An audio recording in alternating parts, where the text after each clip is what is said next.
ఇంకొకరు వద్దా లబ్ధిదారులు ఒకసారి సార్ తోటి. నమస్కారం సార్, నా పేరు మంత్రి గోపాలకృష్ణ సార్.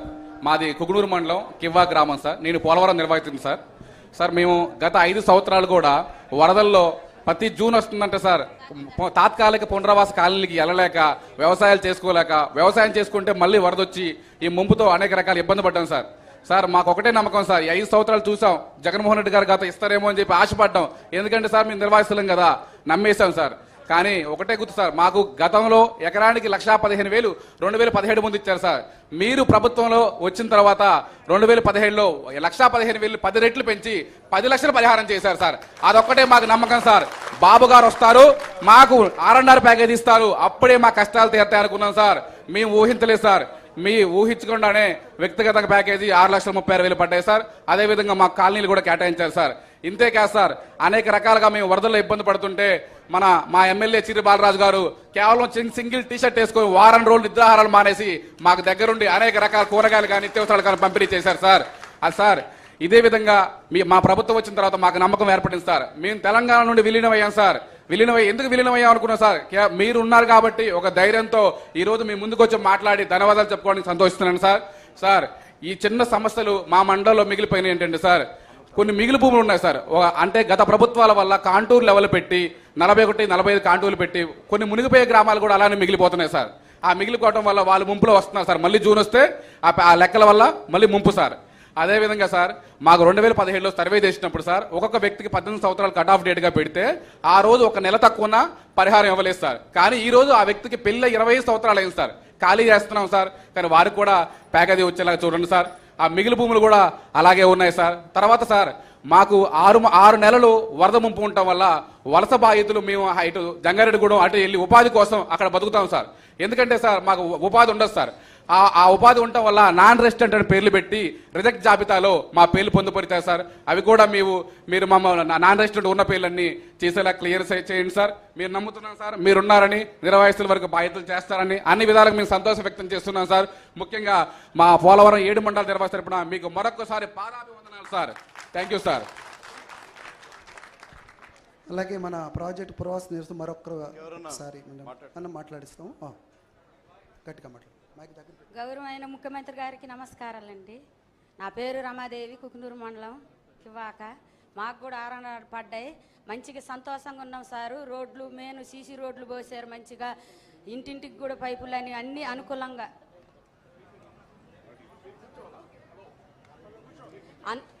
అన్ని తార్ రోడ్లు కూడా మంచిగా పోసుకుంటూ వస్తున్నారు సార్. ఇన్ని సంవత్సరాలు కూడా 5 సంవత్సరాలు కూడా మేము ఆ గోతులల్లా చాలా ఇబ్బంది పడ్డాం సార్. అసలు ఏమీ కూడా లేదు. ఇప్పుడు సీసీ రోడ్లు పోసుకుంటూ వస్తున్నారు, మంచిగా R&R ప్యాకేజ్ పడ్డది అనుకూలంగా. మేమందరం కూడా సంతోషంగా ఉన్నాము. మన ప్రభుత్వం వచ్చిందన్న ధైర్యంతో అసలు మేమైతే ఎంత ఉత్సాహంగా ఉన్నామంటే సార్ అసలు మామూలుగా లేము సార్. ఇన్ని సంవత్సరాలు కూడా మేము ఒక మహిళలు అయ్యి ఒక డోగ్రా సభ్యులు అయ్యి ఎంతో ఇబ్బంది పడి సార్ అసలు మేము మా కష్టాలు ఎవరికి చెప్పుకున్నా కూడా పట్టించుకునే వాళ్ళు కాదు. ఇప్పుడు మన కష్టాలు తీరవటానికి మన ఇంటి ముందే ఉన్నట్టు అనిపిస్తుంది సార్ మాకు. మీరు వచ్చిన కాడి నుంచి అసలు ఎంతో ఉత్సాహంగా ఉంది సార్ మాకైతే. అలాగే మాకు గోదావరి వచ్చినాక కూడా 5 రోజులు పోయిన గతం ప్రభుత్వం ఉన్నప్పుడు 5 రోజులు ఉన్నాం సార్. ఎంతో ఇబ్బంది పడ్డాం, ఇంతలోతు బురదలో కూడా ఉన్నాం సార్. అసలు మమ్మల్ని పట్టించుకున్న ప్రభుత్వం లేదు.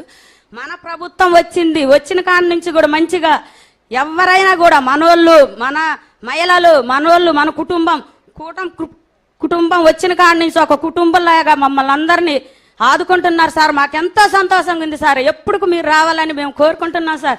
అంతకుముందు కూడా మేము మీకోసం కూడా అంత ప్రభుత్వం ఉన్నప్పుడు ఆడవాళ్ళని ఏడిపించిన, మహిళల్ని ఏడిపించినా కూడా మాకు ఇప్పుడు ధైర్యంగా వచ్చింది సార్. మీరున్నారన్న ధైర్యం మేము ఎవరికి కూడా దడవం సార్. ముందుకెళ్తాం సార్.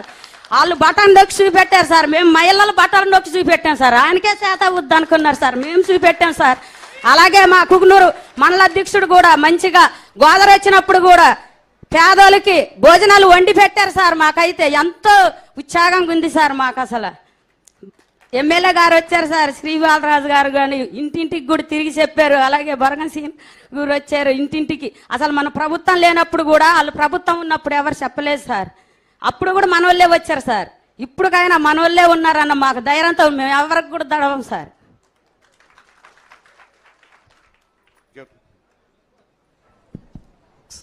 మాట్లాడచ్చు.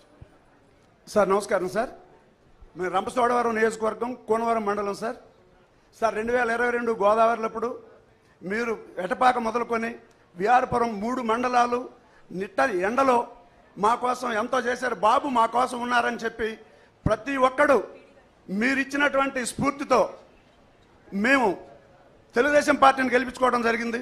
అదే రకంగా మేము ఆ రోజున ఉన్నటువంటి జగన్మోహన్ రెడ్డి గారు మాకు ఎటువంటి సహాయం చేయని పక్షంలో మీరు ఒక మాట ఇచ్చారు సార్. మీరు ఎన్టీఆర్ ట్రస్ట్కి నారా భువనేశ్వరి దేవి గారితో మీరు ఒక మాట చెప్తే మా అందరికీ నిత్యావసర వస్తువులు అన్నీ ఏర్పాటు చేయడం జరిగిందండి. ఆ రోజున మేమందరం కలిపి ఈ గవర్నమెంట్ మాకొద్దు, తెలంగాణలోనే కలవాలని చెప్పి మేము రోడ్డెక్కే పరిస్థితుల్లో మీరు బస్సు యాత్ర చేయటం వల్ల మేమందరం మళ్ళీ బాబు మాకు భరోసా ఇస్తాడని చెప్పి మేము మళ్ళీ మీకోసం ఎదురు చూసాం సార్. అదే రకంగా మనం గెలిచాం, మీరు వచ్చారు అపర భగీరథుల్లాగా మా అందరికి విన్నంటున్నారు. అదే రకంగా సార్ అదే రోజు మీ పిలుపు మేరకు మీ పక్కన ఉన్నటువంటి మన నెహ్రూ గారు కూడా మాకు ఆ రోజు నిత్యావసర వస్తువులు అందించడం జరిగింది సార్. ఇప్పుడు మా దగ్గర ఇప్పుడున్న పిఓ గారు నిన్న 4 సభలు ఏర్పాటు చేయడం జరిగిందండి. 4 సభలతో వెంటనే ఏర్పాటు చేస్తూ ఉన్నారు. చంద్రబాబు నాయుడు గారు వచ్చారు, కూటమి గవర్నమెంట్ వచ్చింది, మీకు ఎవరు ఆధారపడాల్సిన అవసరం లేదు. కోనవరం మండలంలో 48 గ్రామాలు ముప్పు గురవుతా ఉన్నాయి సార్. ఈ 48 గ్రామాల్లో గతంలో ఒకే ఒక గ్రామానికి ఇచ్చారు సార్. ఇప్పుడున్న సమస్య ఏంటంటే 370 మందిని ఇన్వాల్యూడ్ అని చెప్పి ఏర్పాటు చేయడం జరిగింది సార్.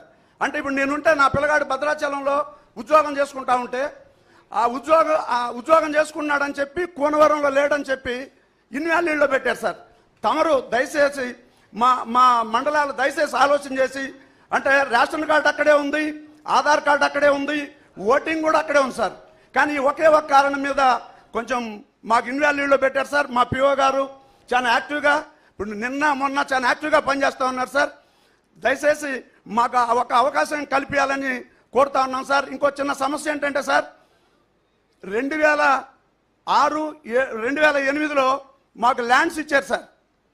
అందులో సగం ల్యాండ్ పోలవరం పట్టినట్టయితే, ఒక 5 ఎకరాల ల్యాండ్ ఉంటే సగం ల్యాండ్ పోలవరం పట్టినట్టయితే ఇంకొక 2.5 ఎకరాలు మిగిలిపోతా ఉంది సార్. ఆ మిగిలిపోయే భూమిని కూడా పరిగణలో తీసుకోవాలని కోరుతున్నాం సార్. ఇంకొకటి అసైన్మెంట్ ల్యాండ్ అనేది ఒకటి ఉంది sir. Assignment land non tribal అందరూ చేసుకుంటా ఉన్నాం సార్. వాళ్ళకు కూడా మీరు మాకు దయచేసి, మేము సర్వం త్యాగం చేసేవాళ్ళం కాబట్టి మీరు మా శ్రేయోభిలాషగా ఆలోచిస్తారు కాబట్టి అది కూడా మాకు అవకాశం కల్పించాలని కోరుతున్నాం సార్. అదే కుకునూరు మండలం, ఎలేర్పాడు మండలాల్లో అసైన్మెంట్ ల్యాండ్ కూడా తమరే ఇచ్చారు సార్. ఇప్పుడు మాకు కూడా అది ఇవ్వాలని